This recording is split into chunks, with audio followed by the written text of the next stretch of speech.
Bonjour, c'est Marie de chez Inoya. Aujourd'hui, on va explorer quelques flux marketing dans Odoo et la manière dont on peut structurer sa base de données dès le début, idéalement, pour avoir la meilleure utilisation possible des outils marketing et des outils de vente d'Odoo.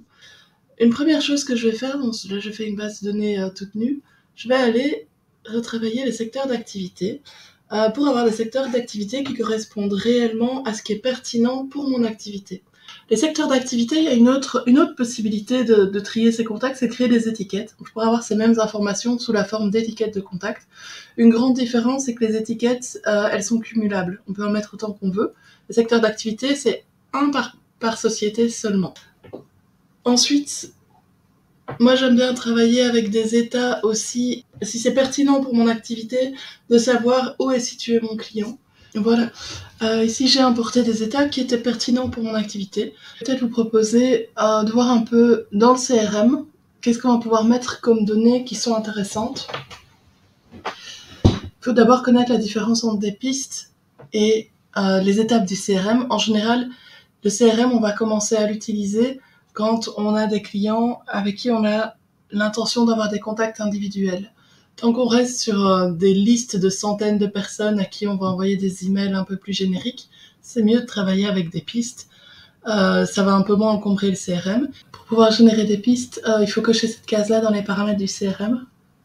Imaginons maintenant que toutes ces personnes sont des pistes, c'est-à-dire c'est des personnes avec qui je pense que ce serait intéressant d'avoir des contacts pour leur vendre mon service. À partir du moment où je sais que Zachary, par exemple, vient de me passer un coup de fil pour me dire qu'il était intéressé par mon produit, je vais pouvoir le convertir en opportunité et on va créer une opportunité. Et alors les opportunités, Odoo nous propose 4 phases: nouveau, qualifié, proposition et gagné.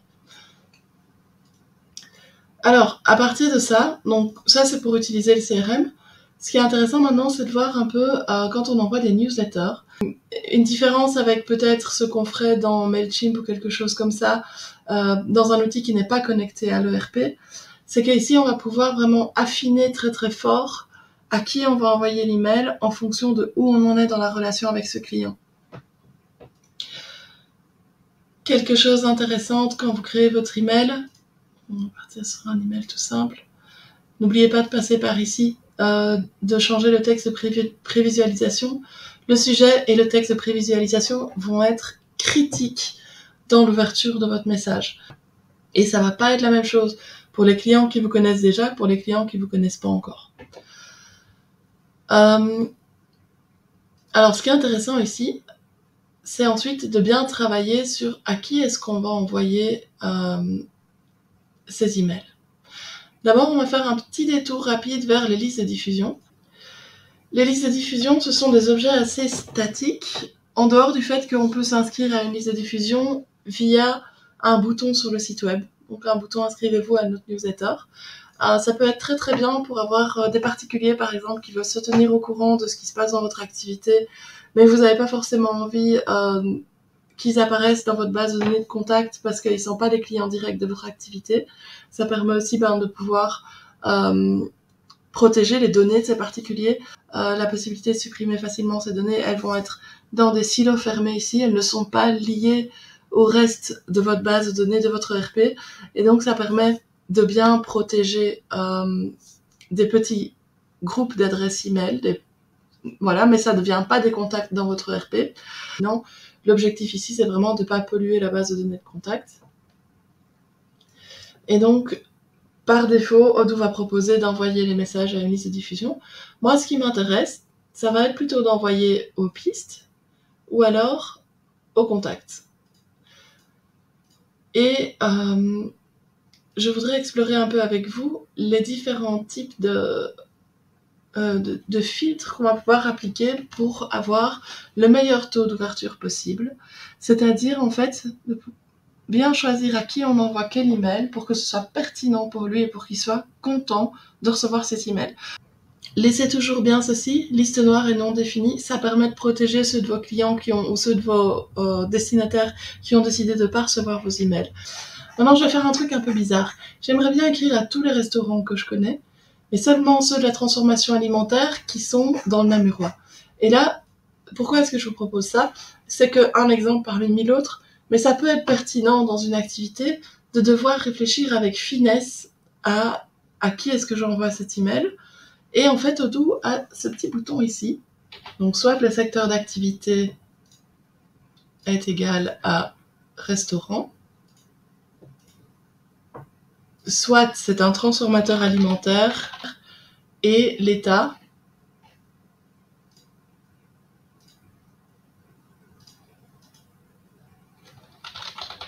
c'est Namur. Je reconnais que cette règle est purement démonstrative, mais en fait, c'est pour expliquer comment fonctionnent ces petits embranchements-là. Vous voyez que Odoo va indenter pour vous ce qui est à l'intérieur d'autre chose. Et donc, on va faire correspondre toutes les règles suivantes. C'est liste noire plus ce paquet-ci. Donc, liste noire est non définie, ça vous la laissez toujours. Et puis, ce paquet-ci, au moins une des règles suivantes. Soit c'est un secteur d'activité de restauration, soit c'est un secteur d'activité de transformation alimentaire et, donc toutes ces deux conditions, et l'état est Namur. Vous faites vos petites règles ici, et puis une fois que votre filtre est fait, vous faites ça, vous faites ajouter au filtre favori, et vous mettez restaurant plus transfo Namur, hop, et vous allez pouvoir renvoyer régulièrement des emails à ces personnes, en sachant que si vous rajoutez entre-temps des personnes dans votre liste de contacts, les règles vont rester, mais vos enregistrements ici vont s'enrichir automatiquement. Et puis, on peut dupliquer cet email, et puis on peut dire des choux-fleurs à Liège, et alors venir mettre Liège. Voilà.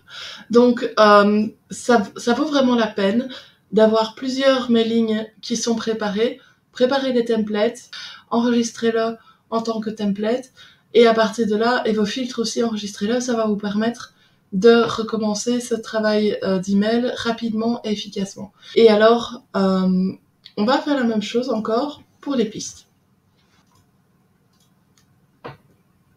Dans mes pistes, j'ai 100 enregistrements,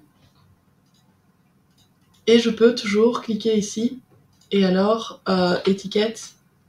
Je peux revenir chercher mes étiquettes et retrouver, voilà, uniquement les clients qui font ça et ça, par exemple.